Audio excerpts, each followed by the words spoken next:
یہاں تو یہ حال ہو گیا ہے کہ ایک شخص سخت مشکل میں ہے، تکلیف میں ہے، اور کچھ لوگ ہمدردی کرنے نہیں جاتے، تماشا دیکھنے جاتے ہیں، وہ معلومات کرنے جاتے ہیں، بربادی کا تماشا دیکھنے جاتے ہیں کہ دیکھیں اب کتنا گرا ہے۔ وہ کسی شاعر نے کہا تھا کہ باغا اندر سبز و توتا تے نمیاں نمیاں روے تے آکھے باغاں والیو پتھر نہ مارو متے کوئی پردیسی ہووے۔ اوپر سے روڑے مار رہے ہو تے تاڑی مار اڑانا باہو اسی تے اگے ہی اڈن آ رہے۔ ایک شخص پہلے ہی تکلیف میں ہے اور انداز اس طرح کا اختیار کرنا، لہجہ اس طرح کا بنانا، رویہ اس طرح کا رکھنا، اتنی دکھ کی بات ہے، اتنی تکلیف کی بات ہے۔ میرے جاننے والوں میں ایک گھر ہے، بیٹی کو طلاق ہو گئی، اور جہاں انہوں نے بیٹی بیائی تھی اسی وقت لوگ کہنے لگے تھے یہ تم نے کیا کیا؟ اس شخص میں تو اتنی اخلاقی کمزوریاں ہیں، لہجے میں اتنی تلخیاں ہیں، یہ بیٹی کیسے وقت گزارے گی؟ ہر شخص جانتا تھا، لیکن جب اس بیٹی کو طلاق ہو گئی ہے تو اس کے والد مجھے ملے تو وہ کہنے لگے حضرت صاحب میں نیم پاگل ہو گیا ہوں۔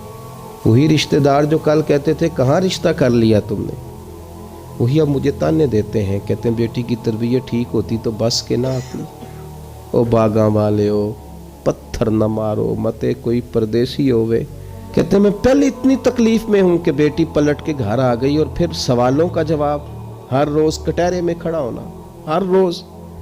یہ لہجے ان لوگوں کے تو نہیں ہوتے جو رسول اللہ کی غلامی کا دعویٰ کریں، یہ انداز فقیروں، درویشوں، تربیت لینے والوں کے تو نہیں ہوتے، یہ ان لوگوں کے لہجے تو نہیں ہوتے۔ حضرت سری سکتی رحمت اللہ تعالی علیہ، آپ بازار میں دکان کرتے تھے، آگ لگ گئی بازار میں، دکانیں جل گئیں۔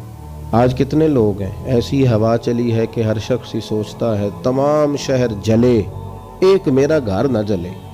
اس شہر کے اندر آگ لگ گئی اور ساری دکانیں جل گئیں، صرف حضرت سری سکتی کی دکان بچی۔